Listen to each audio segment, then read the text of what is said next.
shift happens. Okay, today's guest oversees sales, leasing, new development, and commercial at Manhattan's largest privately held brokerage. We're unpacking New York City's fees, shakeups, where deals are actually getting done in 2026, and how great agents keep their edge.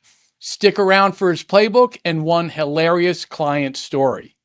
My guest is Douglas Wagner, Director of Brokerage Services at Bond, New York. He oversees new development, sales, leasing, commercial. He's built Bond's education program, teaches consultative selling, fair housing, and co-chairs the RLS in New York City. Douglas, it is great to have you. Thanks for including me, Gus. Great to see you. Yep. Listen, here's our run today. It's going to be your origin story, what's working at Bond now, the friction points, fee and law shifts, cultural change, tech and AI, then rapid fire and your best advice. Sound good? Sounds great to me. Let's do it. So listen, you've seen multiple cycles and you still light up about serving people and finding them apartments. Oh, I so absolutely let's start. do. I mean, I think half the reason I got into this is because I wanted to see what the inside of a lot of the buildings looked like. And the other half is I realized that everybody in New York needs a place to stay. And I wanted to be involved in that positive change. There you go. Well, listen, that's a great place to start. So how would you describe the current state of sales and rentals 2 days after this historic mayoral race in New York City? We're having a good fall so far. The rental market typically shifts down in the fall after a very busy spring and summertime when new hires and students and people like that are all moving around. The busiest time for rentals is the summer, and then the fall sales market tends to start right after religious holidays are completed, and it runs right up until about Christmas time. So we're in the middle of the best fall sales market that we've had now in 3 years. Wow. In 2022, the Fed started raising interest rates, and by the fall of 2023, it was very hard to sell anything because rates were high, and we were flirting high 6s, low 7% mortgage rates just 18 months after many people were able to get mortgages for below 3%.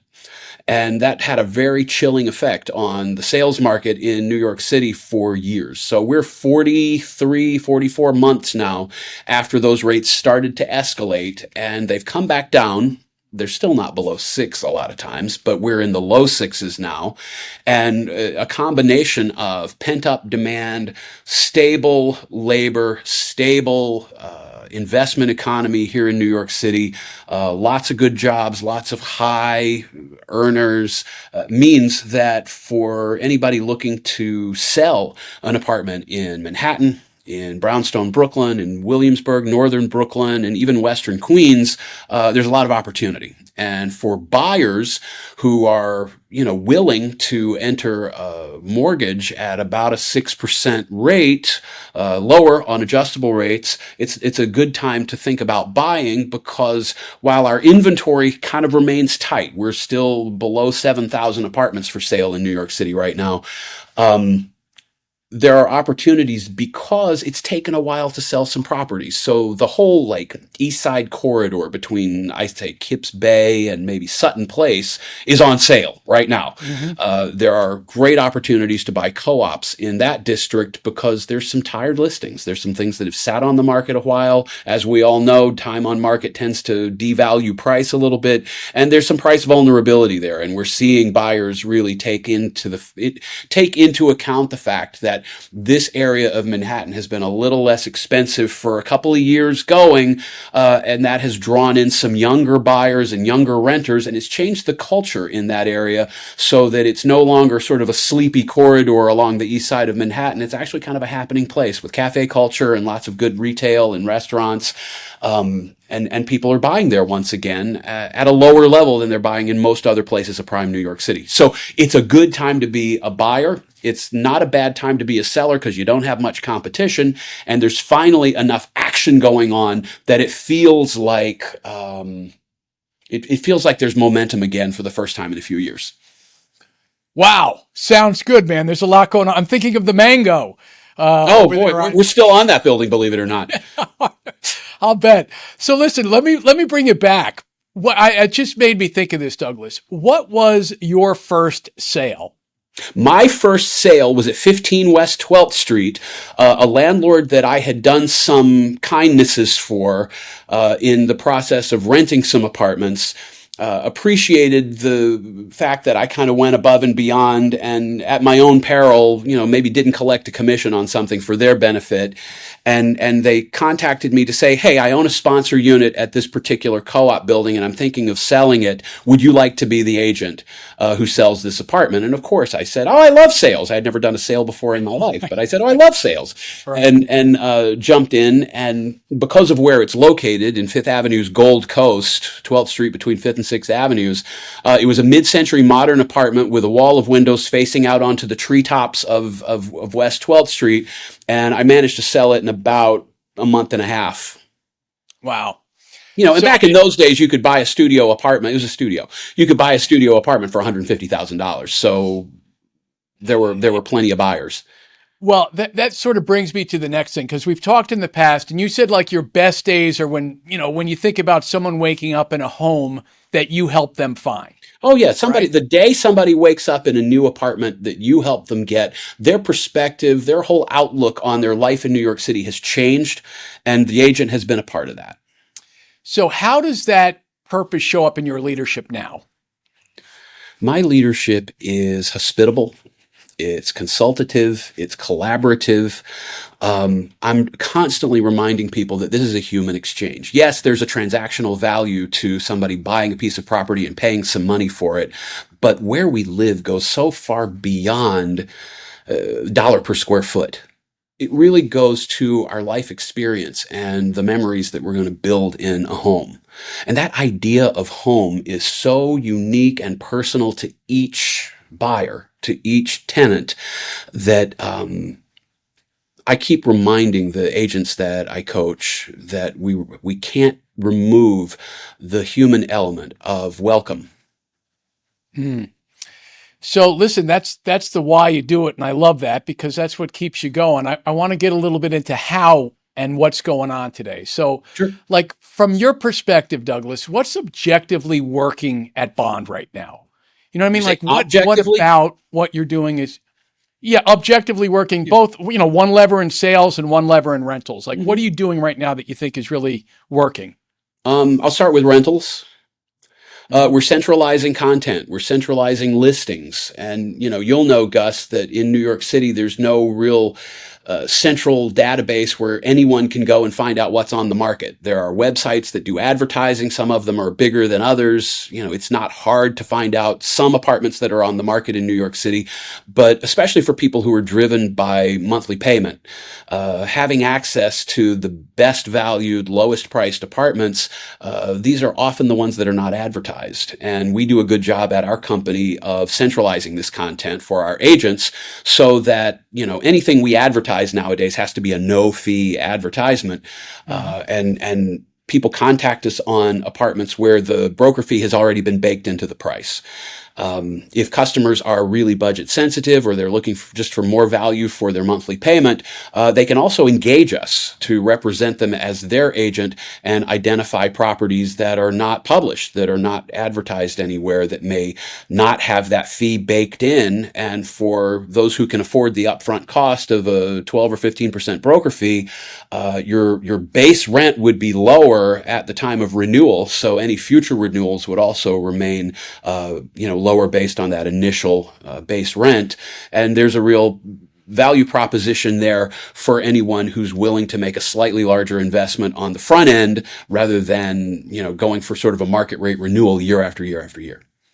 So, the playbook kind of hasn't shifted much. It hasn't shifted much, but the thing that's changed with the advent of the FAIR Act and the new regulations on rental commissions in New York City is that consumers, and they may not be aware of this, but consumers are seeing the highest priced apartments advertised on any website in New York, and there is no ability for them to identify what some people refer to as off-market listings. We tend to call them unpublished listings because they're on the market. They're just not advertised because the landlords don't want to pay the fee. And for those landlords who maybe don't have it in their budgets or in their margins to pay a broker, the only way to move those apartments is to have relationships with brokers who represent tenants. And we do that a lot. We represent tenants and we bring them to our landlords who will accept our applications and approve our tenants, even though we might not be advertising their listings. Got it. So that's an efficiency and something that's working on the rental side. On the sale side, I think sale brokers have been kind of following a similar playbook for generations, and they align themselves with people that they know or with whom they've built some confidence or maybe even some trust to stand with them side by side and bring a property to market, to identify an identity, a brand for that product, and promote that in the marketplace, to handle apartment showings, tours, open houses, everything that it takes to find buyers for properties. And then in New York City, it's a long haul between I love it, I'll take it, and an actual closing. It takes about 2.5, 3 months sometimes because of co-op and condo boards. Anybody that buys a home in a multifamily building in New York has to be approved by a committee of people that already live in the building and who've already bought their home. And it's a whole process to get somebody approved. And we have that process well oiled at this company, and we have had for years. So there's plenty of efficiency in place. It's just administratively tedious and time consuming and frankly burdensome to the buyer, burdensome to the seller, and it's an administrative long haul for the agents who have to assemble a board application for a buyer in order to present them in the most favorable light financially, personally, socially, so that they can be accepted and approved to live in a building. And what percentage do you think right now, Douglas, are, the online, I forget what it's called, where the site where everybody goes on and downloads their documents into. Oh, you're talking about Domicile, which used to be known as Board Packager. Yes. Yeah, more than half. Okay. I bet you it's 70%, in fact. And do you see that as a good thing or not a good thing? Well, I didn't like it when it started because I'm resistant to change, but I have gotten used to it. And for anybody who's gotten used to the way that it works, there are still ways. When brokers had to do paper board packages, you remember we would assemble these 99-page documents and then have to make 32 copies of them and distribute them to everybody on the board. Back in those days, we really had the control of the narrative. And what Board Packager has done is it's taken the broker's perspective and our ability to control the narrative out of it. And some of us who have done enough packages have figured out a way to try to get some of that narrative control back in, because really how we present the buyer, how we present them on paper, in the book, really has some impact on how they're perceived and how that committee of approvers gets to respond to that application. So it's efficient.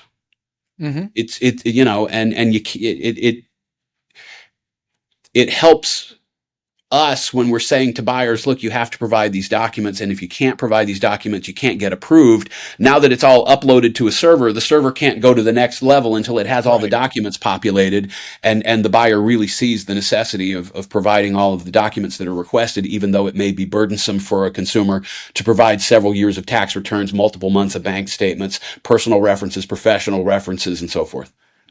Got it. So I guess that leads me to my next question. Is where is the biggest friction showing up right now in terms of sales and rentals? You know what I mean? Well, in rentals, there's still friction around broker fees. The media has not done the best job of reporting what happened when the Fair Act went into effect. And a lot of consumers have gotten the story that rental broker fees are no longer legal in New York City, and that's not accurate. The Fair Act changed. They aligned sort of who pays the fee based on agency rules. It used to be that the tenant would pay the landlord's agent a broker fee, and now the rules have changed and said that if the landlord engages an agent, they have to pay the fee. If the tenant engages an agent, they have to pay the fee. But agency and financial responsibility are now in line. So that's a level of friction, because we're constantly running up against this perception that broker fees are illegal, and that's not the case. So I guess that gets me to my next question about training. And what is there a new model that you have to train your new agents for within the reality of the Fair Act and so much of that training goes towards transparency and clear education of the consumer about the relationship. We used to have to say to a consumer, come to us, see all of the rentals with us. Your fee will be somewhere between 0 and 15%, depending on who pays the fee. Now, when we start up with a consumer, we have to define the agency relationship immediately. And if there's going to be compensation involved, we have to define that immediately. And for, say, a white-collar executive who knows they're going to hire a broker because they just don't have the time to thumb through all the listings and do all the touring and all that kind of thing, it's good for them because they know what the relationship's going to be from the beginning. They know what their exposure is going to be financially from the beginning, and there are no surprises. And for the consumer who's only willing to look at no-fee listings and who are only going to rent an apartment without a broker fee, that can also be defined up front, and it will limit the scope of the listings that can be shown, but it will also make that sort of awkwardness between the broker and the customer, because the customer doesn't know what the broker is going to charge them, erased, and it's easier then to go forward on a more level playing field. So in a way, there's kind of more clarity, right? Because in essence, there's clarity, there's transparency, but there's still this notion that the broker's trying to get over somehow if they bring into the conversation, hey, I know the apartment that you're looking for, it does exist. The landlord's not offering compensation. Would you like to hire me and see that apartment? Mm-hmm. Because a lot of people consider that to be some level of, they call it conditioning, right? So part of the Fair Act is you can't condition the rental of an apartment that's been promoted online on the tenant paying the landlord's broker. Got it. So still a fairly complicated conversation. It is absolutely a complicated conversation, and not every agent gets it right. But the agents who have figured out how to make it really clear and to use the conversation to level the playing field, it's been a clarifying moment that then allows some more ease of transaction going forward. Got it. And so it's funny because that was going to be my next question was, how the fee and the law changes shift the way New York City agents interact with clients. I think there's going to be a shakeout. I think some agents have already left the market because they just can't get along with this notion that you have to sort of define everything clearly up front. Mm-hmm. Got it. But for the experienced, and see, I was on a panel not too long ago with a bunch of experienced agents who all kind of concurred that their burden of defining their value and clarifying their relationship and their role up front has increased. But once they make that burden, once they demonstrate their role and their value to a consumer, then they have a reliable consumer who's going to engage them in writing from the outset, and they're able to sort of maintain the loyalty of that consumer all the way through closing. Got it. And listen, I mean, it was said a long time ago, right? You want people who have money and no time. You don't want people with a lot of time and no money. That's correct. So, it would seem to me the idea is that kind of transparency where someone's working 80 or 90 hours a week, they're making a good living, and they, through the process of the relationship with the agent, understand that agent really knows the market, really knows isn't going to waste their time, and is going to be able to, let's say in a Saturday afternoon, show them 5 or 6 apartments that could really fit their idea, and it's done in a day, as opposed to running around for 6 weeks on their own and then finding a place and not being able to rent it because you've got it exactly right. The real value of a tenant's broker has always been that they streamline the tenant's search, meaning they find those apartments that really meet the needs of how they want to live and the price that they want to pay. And then they harness that tenant's bargaining they harness that tenant's buying power so that when a landlord reviews a rental application, there are no objections about the credentials, the finances, the credit history, the housing history of a consumer, and they just say yes right away, and the consumer gets the apartment. So, which brings me to then tech. I mean, listen, when we started, right? It was we talked about it. Was that 295 Park loft in Flatiron ad, and the people would call on the renovated warehouse ad. Renovated warehouse ad, and you've been doing this 25 years and 30 years. Okay, can you believe it?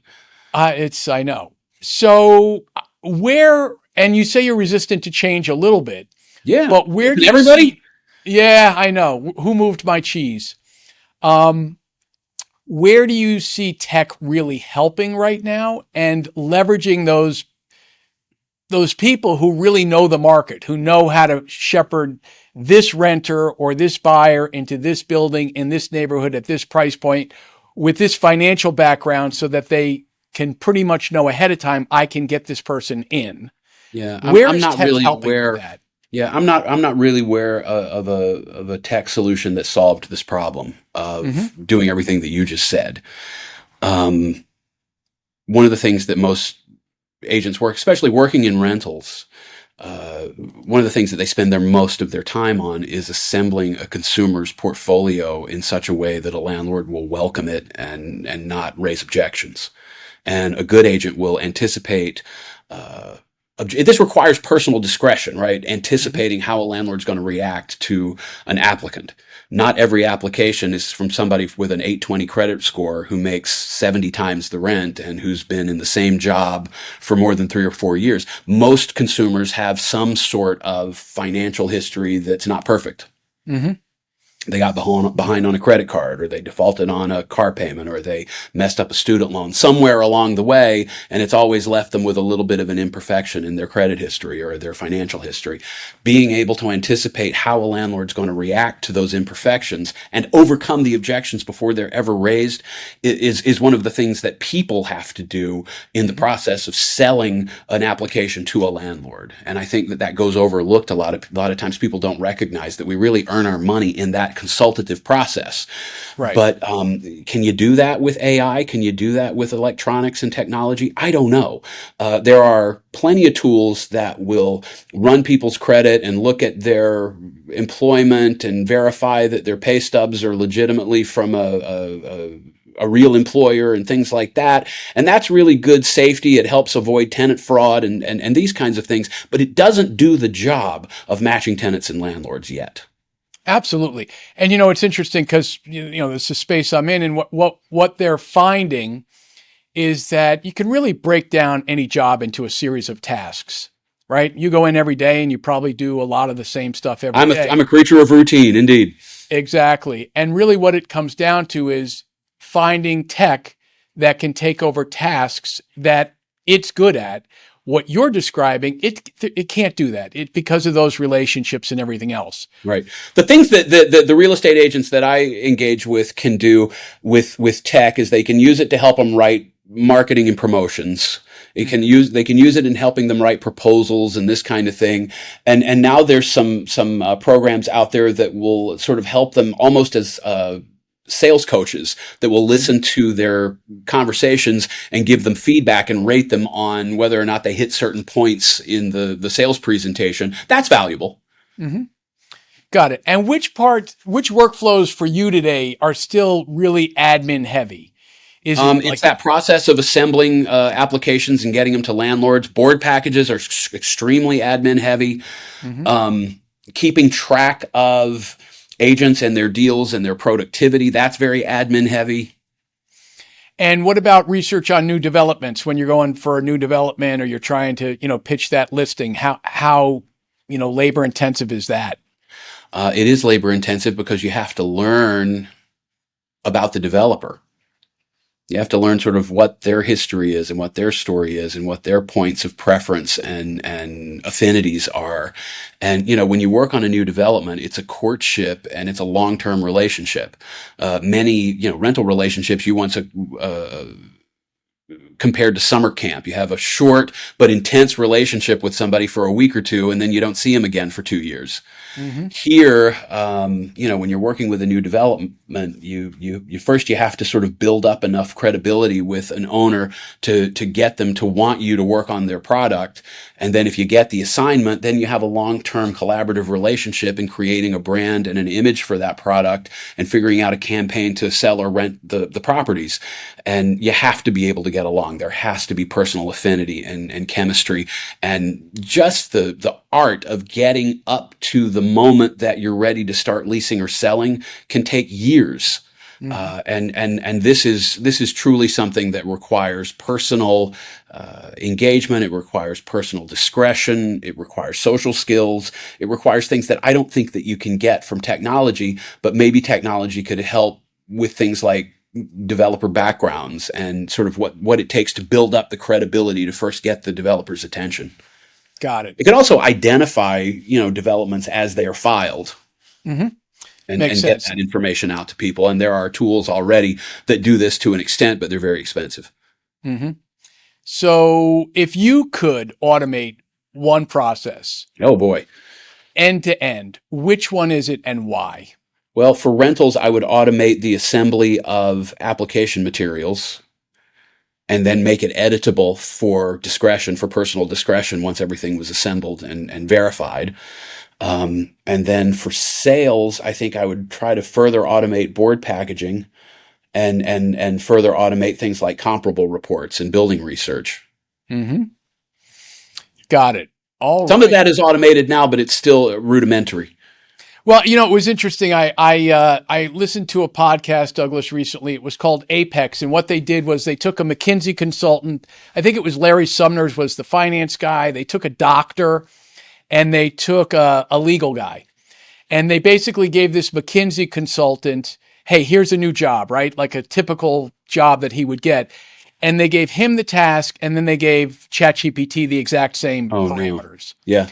And ChatGPT could do about 40% of it. Mm-hmm. But obviously, you would still need that consultant into the loop because you can't just ask it something and it answers the questions, right?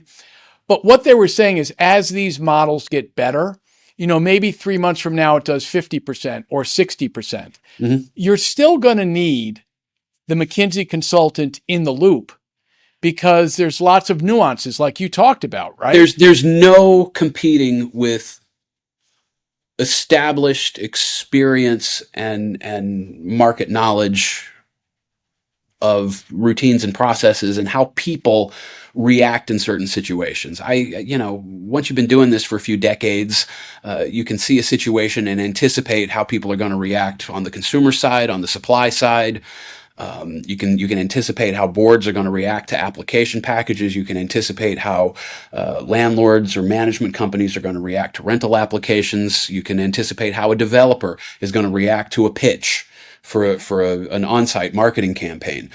But I don't know that AI is ever going to be able to do that. No, and I don't think so either. But what is interesting, I think that the people who do adapt a way to incorporate it into taking the stuff off your plate that's just time consuming, that isn't a value add, right? So that agent can spend more time interfacing with more clients. Give me more time to talk to people and I'll make more business. Exactly. Yeah. Exactly. So listen, we're going to do a quick lightning round, Douglas. All right. All right. Ready for this? My seatbelt is buckled. Okay. So Keep arms and legs inside at all times. Exactly. What's the wildest or funniest on-camera safe story you can tell about a client that you can share with us? They're not on camera safe. I have to clean up my mind. Clean it up. Go to the next question. I'm going to think about the client. Okay, what was that woman that used to sit in the restroom? The leasing woman that would. Well, that was a landlord. They had a front of house leasing agent who would take people up to apartments, and while the agent was showing the apartment, this lady who worked for the landlord would go into the bathroom and have lengthy and loud bathroom sessions, and it was usually very funny to the consumer. But I can't get much more graphic than that on this Safe for Work podcast. Yeah, and leave the door open and answer the... Well, she would talk to you through the closed door while she was on the toilet. Yeah, okay. So, switching gears here. If you could coach younger Douglas for 60 seconds, what would you say? I would have told younger Douglas to move around the industry more. I've only worked for two brokers my entire career, and my perspective on the market is limited to sort of smaller family-run companies. Even though we have hundreds of agents, we operate. I've been with this company for 16 years. We operate like a small business still, which is fine. But I don't really have the perspective of how other real estate companies operate, and it would be helpful for me to have that. So I would have coached little Douglas to move around the industry more frequently and not work for 14 years at one job and then for 16 years at another job. Interesting. All right. So next question. Are great agents born or built? And Great what agents is can be built. they can. There's no accounting for people's social skills and a person's ability to fearlessly talk to anyone about anything. I think Mhm. that's a personality trait. But even those who can do that still need what I call deal tech, the ability to efficiently put together all of the elements that it takes to get to a closing, and that can Mhm. be taught. And so, I mean, it sounds like you answered my next question, which is Yeah, what is the one skill that any agent could improve on this month? social skills. Mhm. Any agent can improve their social skills. Any agent can improve their ability to make contact with a stranger and gain their confidence in a short period of time. Got it. And if you could fix one problem in your business today, Douglas, what would it be? The biggest problem in my business right now has to do with subsidized housing and getting people out of homeless shelters and into private homes quickly and efficiently. Hmm. And what's the obstacle to that happening? It's red tape. It's city red tape. In New York City, we have a lot of public subsidies, and we move a lot of people from public housing or from shelters into private apartments, and the city will pay all or most of the rent for people to stay in these homes for long term. Hmm. However, the process of getting somebody off the street and into private housing takes a minimum of 7 and sometimes more like 10 or 11 weeks, Hmm. during which a landlord has to hold an apartment off the market and not collect rent on it. So you can imagine the resistance from landlords who don't want to lose that income.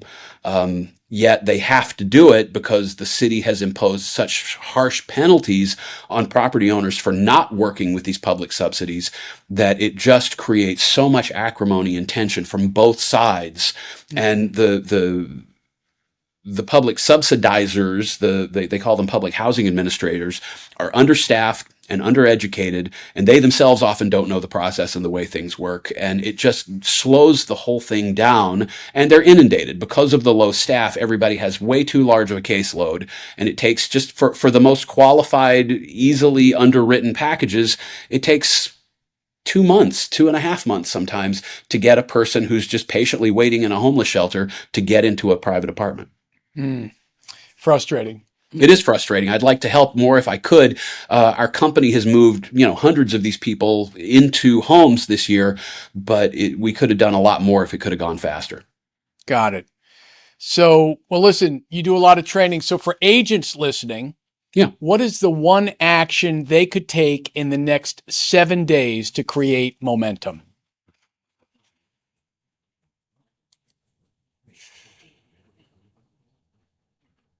The one thing that they could do to create momentum if they have nothing going on right now is to go see more property. See property that you've never seen before. Because as soon as you have vocabulary that you didn't have an hour ago, you have something to sell. Hmm. And for the agent, Gus, you used to do 10-5-1, 10 apartments a day, 5 ads a day, and one good customer out of those 5 ads.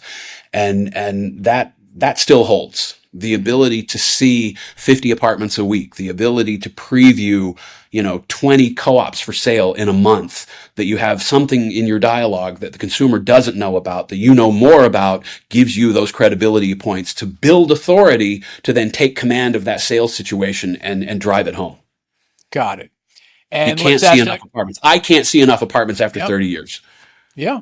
Well, listen, at the end of the day, I mean, if you see every available studio in the West Village that's available for rent, and there might be 15 That's of only them about in 14 total. apartments right now. Yeah.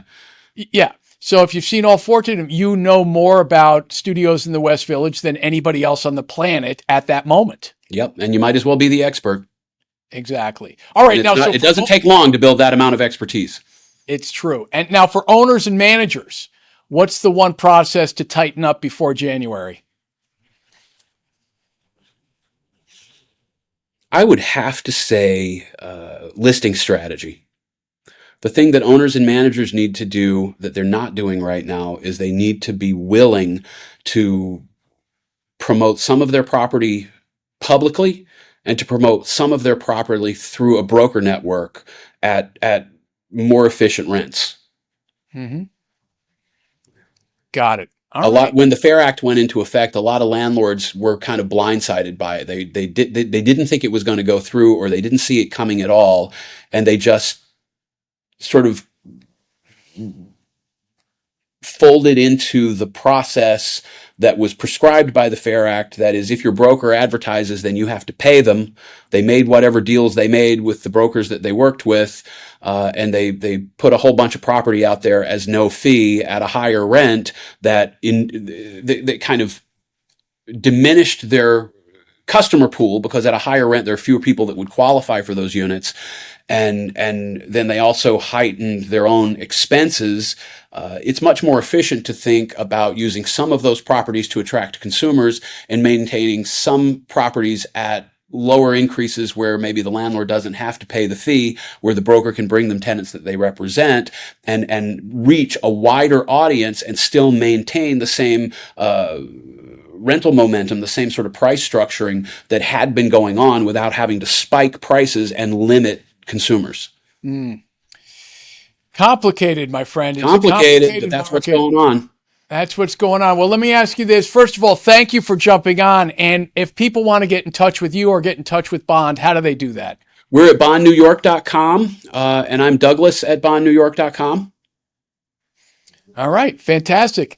Well, listen, we're going to close it up right here in a second. If this episode helped, follow Shift Happens with Gus in your podcast app, drop a rating, and share this with a broker who needs it.